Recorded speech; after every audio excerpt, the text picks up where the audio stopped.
The Netherlands is celebrated for its fairness, but the system is failing. Housing protests have amassed huge turnouts. The Dutch have a unique housing market, of which social housing is a cornerstone. They have by far the largest share of social housing in the developed world. About a third of all homes are kept off the market to be managed by an NGO. Their goal is not to make money, but to provide affordable rental homes. And the eligibility requirements are met by 40% of the population. But whenever there is a housing protest, a common demand is to add even more social housing and to make them even more accessible. But despite the Netherlands already having the largest share of social housing, they also have the most overburdened rental market in the developed world. 25% of Dutch citizens spend more than 40% of their income on rent. Something is clearly not working, and I want to find out what it is. This is why the Dutch are in deep trouble with hindsight.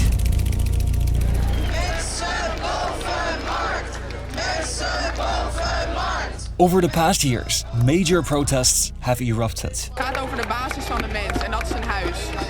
Dat willen we eruit halen, de sociale woningbouw komt. The goal of these protesters is often to add more social housing to the existing housing stock, and that seems to make sense on a gut level. But I want to look at the whole picture. So I went into the archives and I pulled up some of the most interesting statistics, and I found a lot of really eye-opening things. To understand the long-term trend, it's important that we start by understanding how the housing market took shape. Around the mid-1850s, the working class was moving to the cities to work in factories. In just 3 decades, the population of cities like Amsterdam, Rotterdam, and The Hague more than doubled, but living conditions were often poor. This affected the productivity and health of workers. So some entrepreneurs started woningbouwverenigingen, housing associations. These were privately owned companies with shareholders. There existed some 200 of them, and by the turn of the century, they provided about 10,000 families with homes. It was still a small segment of housing, but that would change. Behind are the grim years of famine and oppression. The bands play and the people welcome the dawn of a free new day.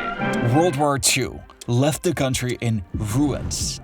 Of all Dutch homes, nearly a fifth was damaged and tens of thousands were heavily damaged or destroyed. There was a massive shortage of homes, or woningnood, how the Dutch called it. 250,000 homes were needed. The government was tasked with a momentous challenge, but they had an idea. Housing associations had primarily existed to house workers, but the government placed them under tight supervision, and they provided billions in funding to let them supply hundreds of thousands of affordable homes for all Dutch citizens.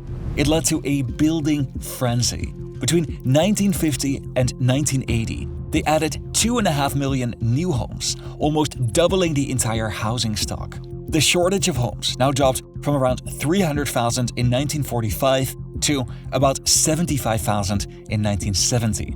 Housing associations played a crucial part of this, and they were basically an extension of the government. But after the housing shortage was somewhat relieved, they started to liberalize.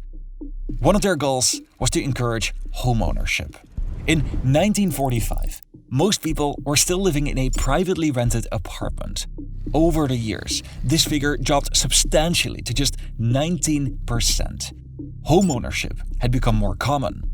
This was encouraged by the government, amongst other things, with the hypotheekrenteaftrek, a tax break for homeowners. Over that same period, social housing had become a major segment of the housing stock, making up 43% of all homes at its peak in 1989.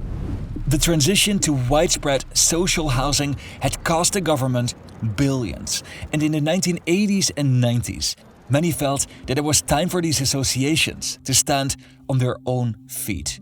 The government cut their funding, and from the mid-1990s and onwards, they started operating as non-profit private businesses.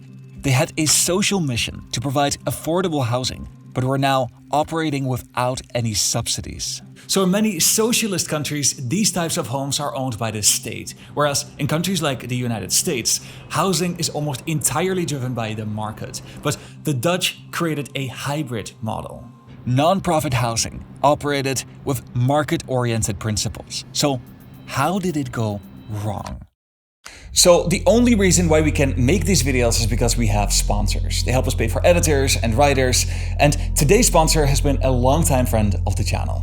If you're watching this video without a premium subscription, or if you're using any service on the internet without paying, your data will be collected. There exists an entire industry out there of companies who are collecting your data to sell them to data brokers. That is a major reason why you receive so much junk mail and robot calls, and it leaves you vulnerable to identity theft.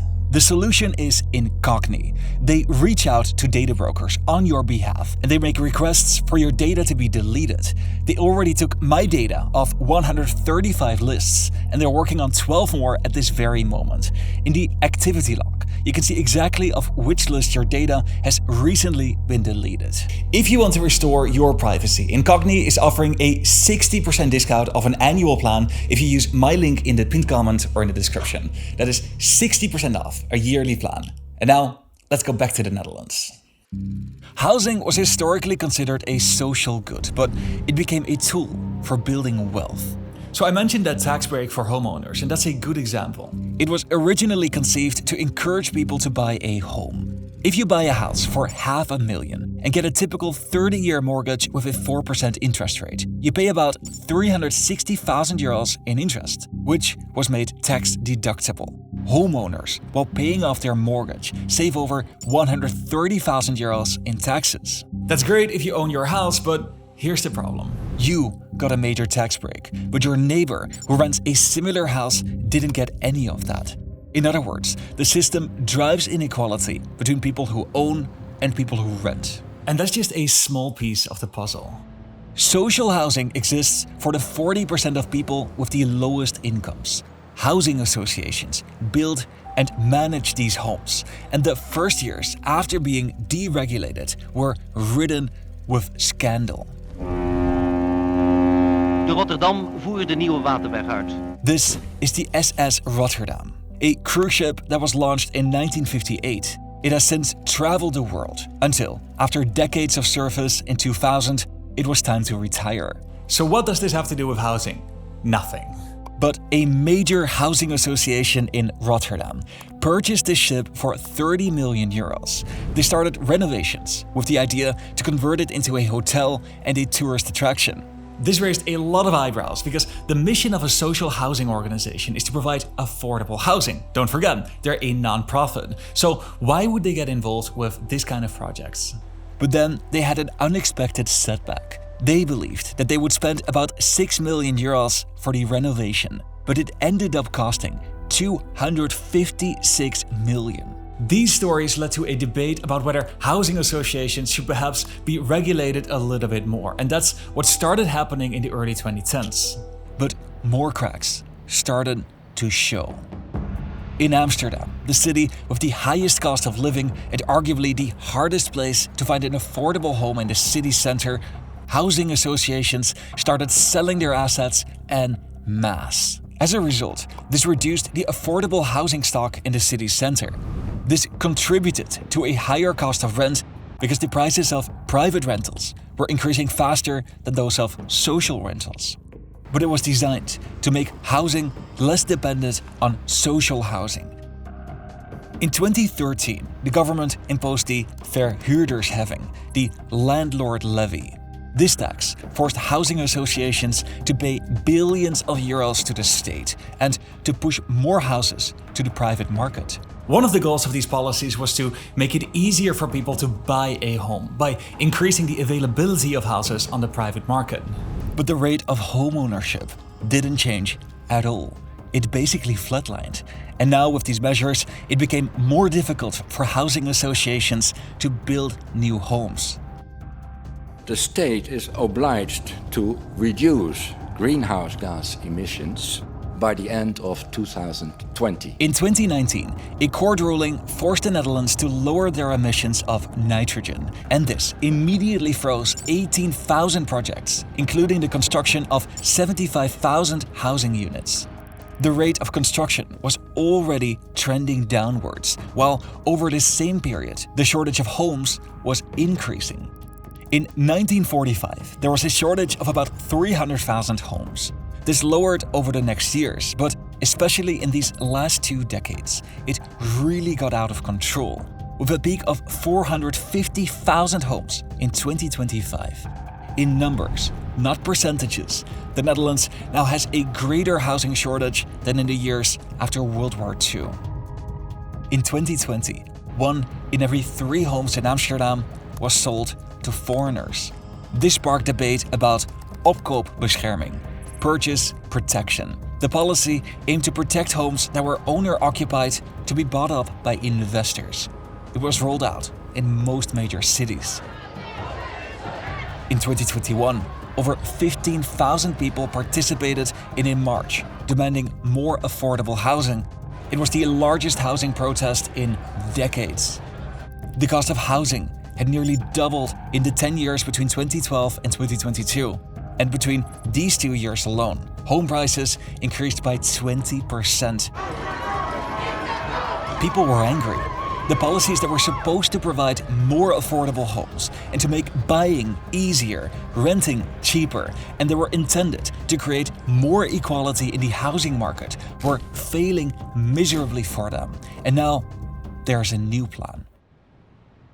One of the main goals of the current government is to build 900,000 new homes by 2030. They are broken down like this.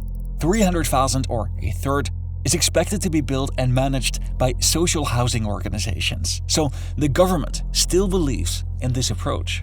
I opened this video by showing that the Netherlands has both a very large percentage of social housing and at the same time they have a remarkably high percentage of renters that are overburdened by the cost of rent. But I don't mean to imply that this is caused by social housing or that social housing has a net negative effect on the housing market. It is more complex than that. For decades, the Netherlands didn't build enough homes, and construction is now hindered by goals to reduce emissions. The Dutch population has grown faster than anybody expected. People bought more homes as an investment, and strict land use restrictions, labor shortages, and rising construction costs have all contributed to a slow response to rapidly increasing demand. Much of this is rooted in policy. The Dutch have tried to balance their social mission with advantages of a market-oriented approach, but they have moved too far in either direction in the past, and we've lived through the consequences. The Dutch are in uncharted territory. This has never been done before. Then on a final note, in last week's video about Poland, I did something that I've only done once before on this channel. I went on camera and I explained that lately we've not been so lucky with the YouTube algorithm. And one of the reasons that I saw for this was a lack of positive engagement. So what I did is I asked you to like the video and to subscribe to the channel, and so many of you did. It felt incredible, but it did so much more than that. So if I open my YouTube Studio app, it actually said that this video did better than others because more subscribers were choosing to engage with this video. So it was actually your positive feedback that made this video blow up, and please continue. For you, placing a like and writing a comment or subscribing to the channel is very low effort, but for me it means all the difference in the world. And it actually makes it viable to make these videos and to spend so much time on it. And then after that, here are 2 more videos for you to consider for your next watch.